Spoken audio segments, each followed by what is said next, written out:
right. I think I have, it should be on one of these. Let's see.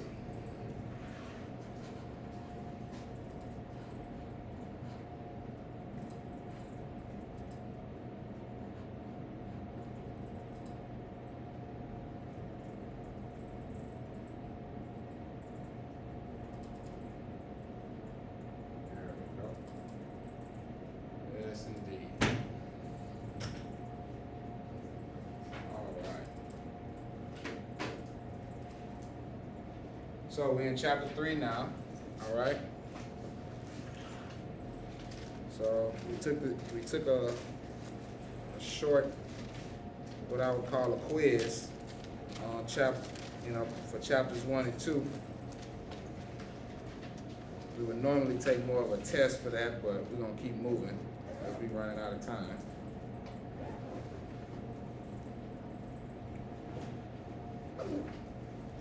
So, we're in chapter 3.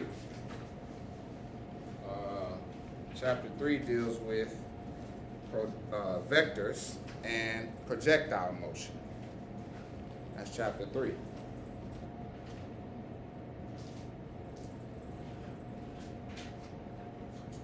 All right, so when we talk about vectors and projectile motion, we're talking about kinematics in 2 dimensions, right? So we're talking about things that move in 2 directions at the same time. Okay? That's what we're talking about. So of course we're gonna discuss the contents of the chapter 3, right? We're gonna go over vectors and scalars first. Then we'll do some addition of vectors using the graphical method, right? Where we draw vectors and we add them together graphically, right? Then we're going to talk about how we resolve vectors into components, right? Because once we do that, then we'll be well on our way to talking about projectile motion, okay? Which is what chapter 3 is about, projectile motion. All right?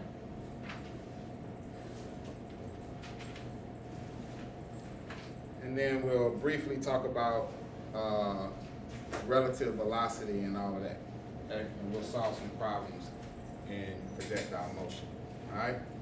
So what are we talking about? Vectors and scalars, right? So a vector has a magnitude, right? Has a magnitude as well as a direction. That's what a vector is. It has a magnitude as well as a direction, okay? So, some vector quantities that are vectors I said the same thing twice. Some vector quantities are displacement, right? Remember we talked about displacement? The difference between your final position and your starting position, that's displacement. We talked about velocity, and we talked about the difference between velocity and speed, right? We also talked about force, right? Or no, we haven't talked about force yet. But we talked about acceleration. And so acceleration causes a force. All right? And we're gonna also talk about momentum. All right? But what are some examples of scalar quantities? Scalar quantities are quantities that make complete sense when we just use the number. We don't have to say which way, right? Like time. If I say, meet me in 30 minutes, you know I'm talking about what? Which way? Forward. In the future, right? Same difference with mass and temperature, right? So, when we add two vectors. So this is an example of two vectors being added graphically, right? I was trying to use my little pen here, but I don't think it's working on this board. Y'all can't see that? No. No.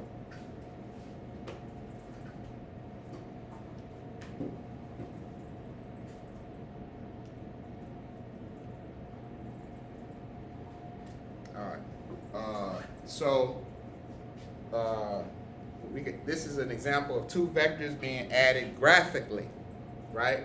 And so there's a method that we use when we add vectors graphically. It's called the tail to tip method. Okay? I'm gonna write that down, right? Because normally when somebody writes something down in a classroom setting, that means it's very important. So I'm gonna write that down. The tail to tip method. Right? Tail to tip method. Right? And that's exactly what is happening here, right? We're taking the what? We're taking the tail of the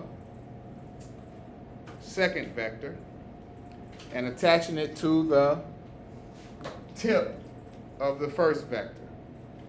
So that's a tail to tip method. All right?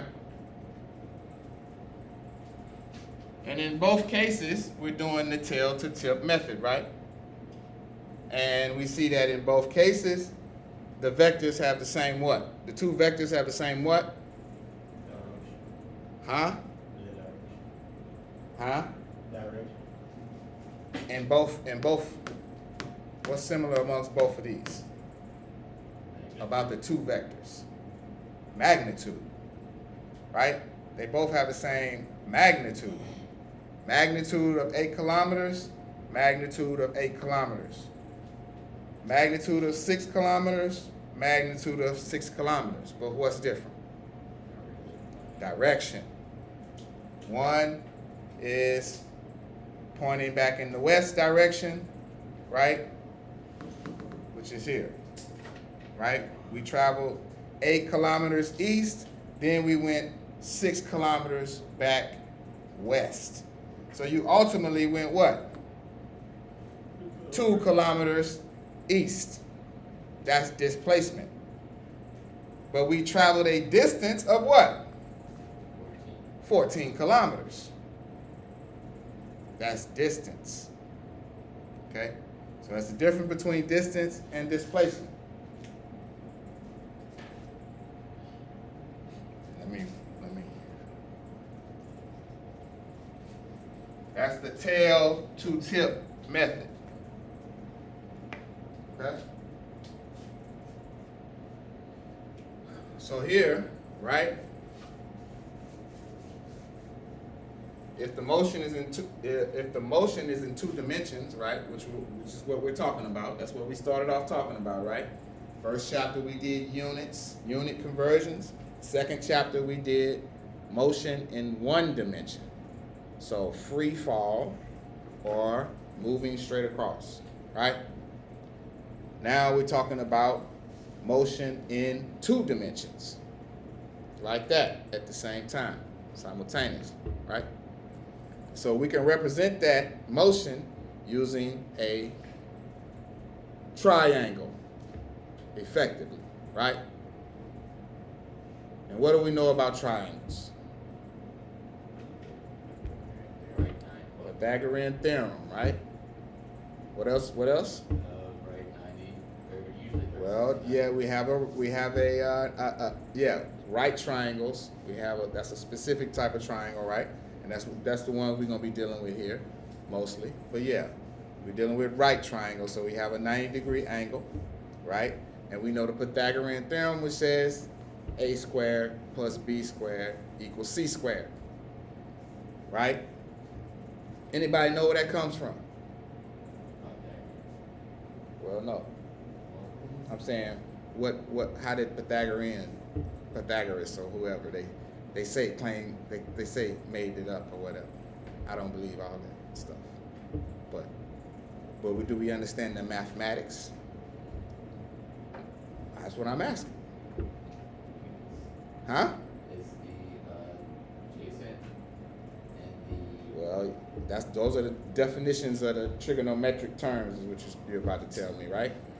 But no, I'm saying how all of this stuff comes about, right? It comes from the unit circle. I don't know if we remember the unit circle from advanced mathematics. The unit circle, right? The unit circle, right, is what? You have that, and it's a circle, right? And everywhere on this circle has a radius of what? 1.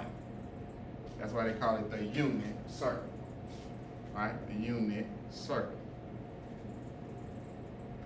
right?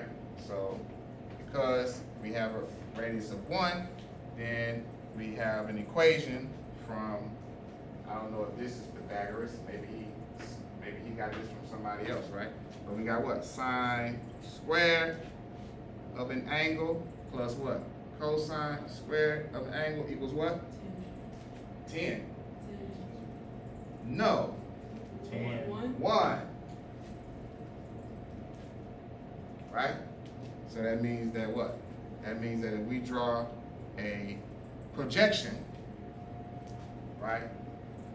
A projection, right? So sine theta is a projection, right? So if this is our angle right here, right? And that's where you go, right? This is theta, right?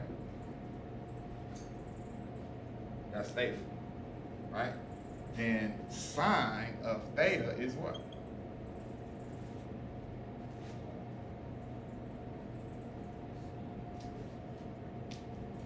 You just said it. What you looking?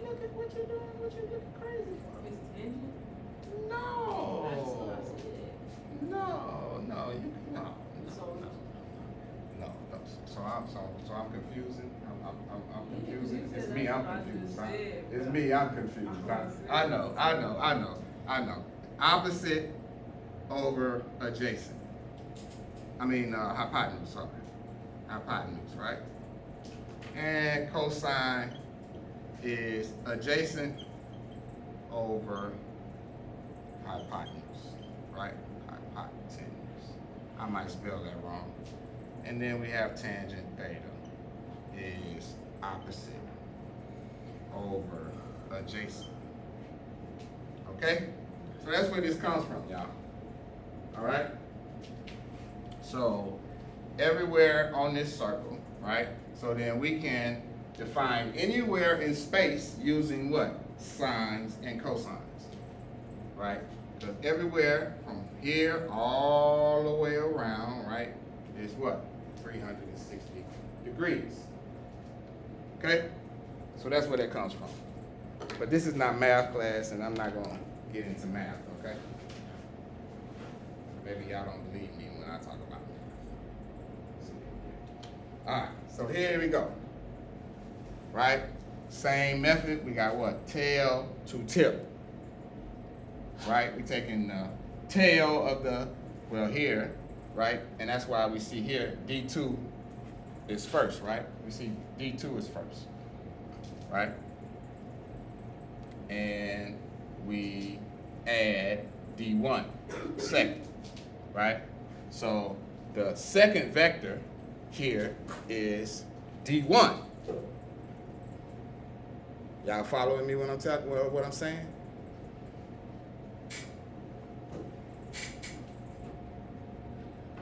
You got a question? Oh, no, I'm saying that though. Okay. So D1 is the second vector. So don't get that confused. D2 here is the first vector. Why? Because we are attaching the tail of D1 to the tip of D2. That's very important. So this is the tail to tip method, showing you how that happens graphically. Did I go back? Yeah. All right. And so here's when we add more than two vectors, but we mostly gonna deal with just two. All right, because we're talking about motion. Motion is our simple motion, right? Now, if we were physics majors, then we'll be dealing with three because we'll be talking about X, Y, and Z, right? R, I, J, and K. Okay, but we are taking a general physics course, college physics. We don't need to get that deep, so we're only talking about two dimensions. So we're only going to deal with two vectors, but same is true for three vectors. You look here, V1 is our first vector, V1. So we take the tail of the second vector, V2, and attach it to the tip of the first vector. And we take the tail of the third vector, attach it to the tip of the second vector. And we take the tail of, well, actually, when we do this is called the resultant vector, all right? So here is when we've actually added all these three up. See that? V1 plus V2 plus V3. So VR is a result of these three added up. Okay? And you're going to see that when we start resolving vectors. Okay? I have a question. Yes, sir. If V3 was a diagonal, would it just connect to V1 or would it still have vertical? If V3 was what? A diagonal. So like if it didn't just go straight across, like horizontal and then went diagonal, would it connect to V1 or would it always go vertical? Would it connect to V1? Oh, what you mean? Like, so what you're saying is, Basically, if V1 and V3 were both diagonals. so you're saying if V1 extended out like that, and then like that, that would depend on what? Magnitude. See what I'm saying?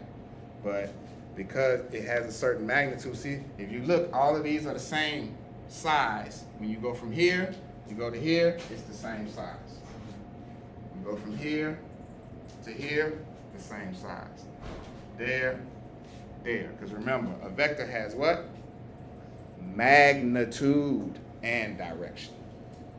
So yeah, so if this was bigger and this one was bigger, then eventually they might collide. Yeah, that's entirely possible. But under these circumstances, no. So this is like if I gave you some directions and I told you go V1 plus V2 plus V3. I'm trying to get you to this position right here. But this is where you start. So I say go V1, then go V2, then go V3. And you're going to be at your destination. All right? So this is how, a lot of times, how the military communicates, right? Because we're in the desert or in the jungle, and there's no landmark, no McDonald's, no go here and turn at the McDonald's, or, you know? So we have to say, hey, go this direction, because we dealing with compasses, right? Go this direction and go this far and stop, right? And that's how we know where we're at. And then we talk about GPS, right? GPS is based upon the Pythagorean theorem. So whenever you see the people on Facebook say, oh, I went another day and I ain't used the Pythagorean theorem, well, you say, you didn't take physics in college because you use it every day on your damn phone. All right? So, here's another example. We add two vectors up. And just let me explain for some people who might not understand what I'm saying, right? When you're on your cell phone, what are you doing? How do we use our cell phones when we use GPS? What happens? Location. We put in the location on our phone. What happens? It puts you to this. Well, it's going to do what first, though? To the It's going to send a vector up to the what? satellite. Satellite. Then the satellite's going to say, okay, where are you trying to go? This other position somewhere on the globe. So I'm going to do what? calculate the direction and the distance using what? Pythagorean theorem. And I'm going to tell you how far and what direction you need to go. All right? So, it's the same principle here, right? And we got to make sure we're doing things correctly, because sometimes we can get confused and we can add them up. That's why we're going to practice, okay? And, of course, when we have one vector pointing one direction, then we multiply it times a -1, it just flips it. Duh, right? And same thing here, right? We're adding vectors, right? V2 is right here, right? So V2, right? Now, normally, what? What would V1? V1 would be pointing what? That way. Where we have a what? Minus sign. So it flipped the direction of V1. So now V1 points this way. Everybody following that? Okay. So it flipped the direction of V1 because of the minus sign, and that's where we ended up with V2 minus V1. Okay? And of course, we got magnitude, right? So we can take a vector, multiply it times 1.5, and make it what? 3 times bigger than itself. Okay? Or not 3 times, a time and a half, right? And here, we make it 2 times bigger and in the opposite direction. So, like I was saying, we getting back to the unit circle, right? The unit circle, right? And so, obviously what's next is sine, cosine, and tangent. We learned this in advanced math, right? In 11th or 12th grade, one of them, okay? And so we have sine of theta, cosine of theta, tangent of theta. And here's our Pythagorean theorem at the bottom, okay? And Vy here is a projection. It's a projection of this vector along the y-axis. These are projections. So whenever you see the dotted line, that is a projection of a vector. It's not a real vector. It is a projection. You know, like when you project things onto people that might not be real. It's a projection. Okay? Vx is a projection of the vector v along the x-axis. So it tells us how far does the vector v move along the x? How far does the vector y move along the y? Yes. So it's basically giving us coordinates, an x and a y, right? Cartesian coordinate system. Okay? Anybody here in the military? No? Okay. Well, that's good. So yeah. And we have cosine and tangent. And obviously, Vx is the adjacent side to theta, and Vy is the opposite side to theta. And V, the vector itself, is the hypotenuse. Yes. And here we can see that every vector, no matter what it is, every vector has x and y components. Every vector, V1, has a x component and a y component. V2 has a x component and a y component. And ultimately VR, which is the resultant vector. Okay? Resultant. So when you add things up, you get a result. It is a resultant vector. All right? It is the addition of V1 and V2. Okay? But as you're gonna see later when we start working these problems, right, that in order we can get the projection of VR by adding what? The projection of V1 plus the projection of V2, which are not real things. They are only projections. Okay. And here's some quick steps for dealing with vectors by components, right? Now this is when we really start using our trigonometric identities, and we're not going to be using the tail to tip method anymore, or not as much. We're going to be using the component method. And of course you'll have access to all of these slides. We're going to upload them on Canvas, and you'll be good. But here are the steps, right? So I'm not going to go through them and read them. You can do that on your own. But I advise you to take these steps when you start dealing with these problems, and it's going to be easier for you. Okay? But why are we talking about vectors? The whole reason why we're talking about vectors is for a projectile, right? Anything that you throw and it gets affected by Earth's gravity. That is a projectile, whether it be a missile, a basketball, a javelin, what have you. It is a projectile, and it is governed by the laws of gravity in the X and in the Y direction simultaneously.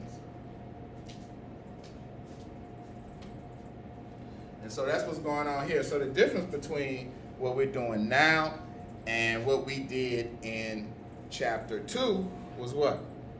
When we moved in, when we dropped this ball, it only moved in how many dimensions? One. Here it's moving in 2 dimensions at the same time. And why? Because we didn't drop it. It rolled off of the cliff. So that's not free fall. Free fall means it has to be dropped, right? And we're gonna do this. We're gonna deal with a lot of different situations, and you're gonna get quite a bit of experience dealing with projectile motion. All right. But the takeaway here is that if I have a gun in one hand and I have a bullet in the other hand, and I shoot the gun and drop the bullet at the same time, which one hits the ground first? That's the question. They hit at the same time. Why? There's only gravity pulling them down, but Yes. yeah, the gun is going forward, but Yes. So in both cases, the only force that acts in the Y direction is gravity. So they will hit the ground at the same time. Yes, indeed. They're not gonna hit in the same spot, obviously, but they're gonna hit the ground at the same time because gravity affects both of them at the same rate. Okay? Another important thing to know about projectiles, right, is that at some point when you throw something in the air, it travels up, it gets to its peak, and then it does what? Stops. Why? Vectors again. all the upwards ones that not zero because gravity again. Well, yeah, I know what you're saying, right? But a simpler way to say that is what? If I'm running and I want to switch directions, what must I do first? Stop. And you know that. That's not a hard concept to wrap your head around. Okay? you can try to turn around. You can be running in one direction and try your best to turn around and go the opposite direction without stopping. Maybe you can do it. I don't know, but I doubt it. You're gonna have to stop to turn and switch directions. And that's what happens at the top of a projectile in the Y direction. Because that's like what they say, what goes up must come back down. Okay? So it must stop in order for it to come back down. And that's gonna be an important thing to remember when we start solving problems. Okay? And so here's some of the equations you're gonna be using.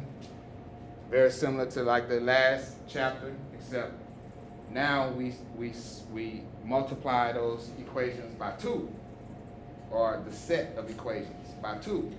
So we have 2 sets. We have 2 sets of equations now. One in the X direction.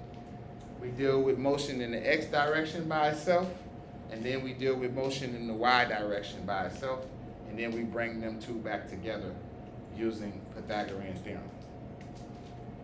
Okay? To ultimately get a very, or a somewhat, or pretty much accurate description of the motion. Okay? And again, here's some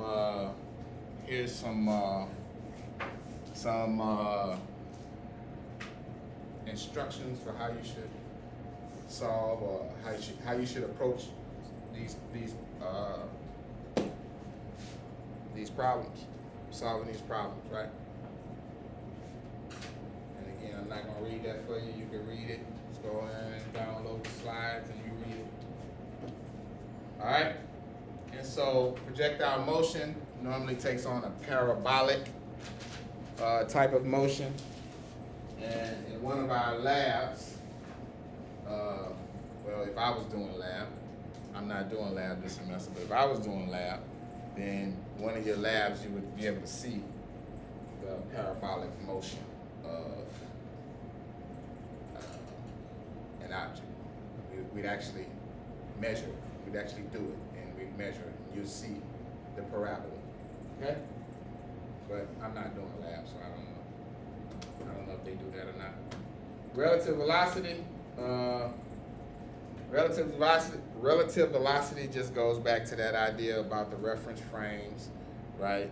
And things are moving with respect to the other. And what you got to keep in mind is that, every vector has X and Y components, right? And so, for instance, if you look at the cartoon here, right, that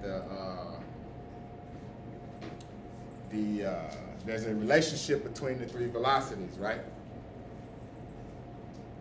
So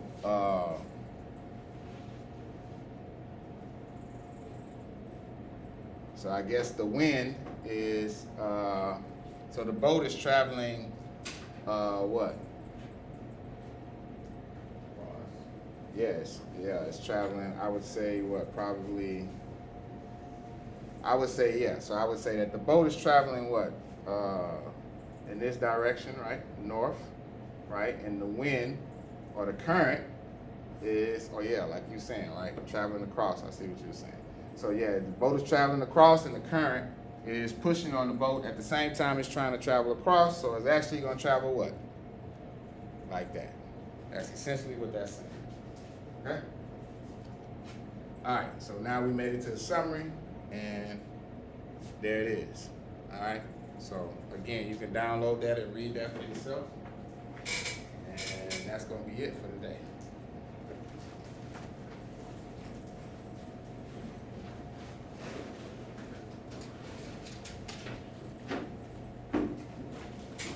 Oh, let's get ready to take another exam. Not right away, but soon. Okay. But like I say, we're running out of time, and we gotta pick it up.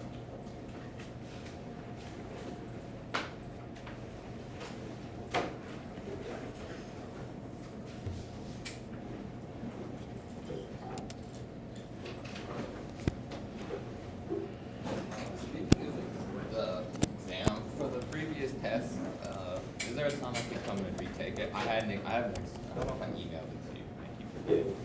Uh, But it's like, I have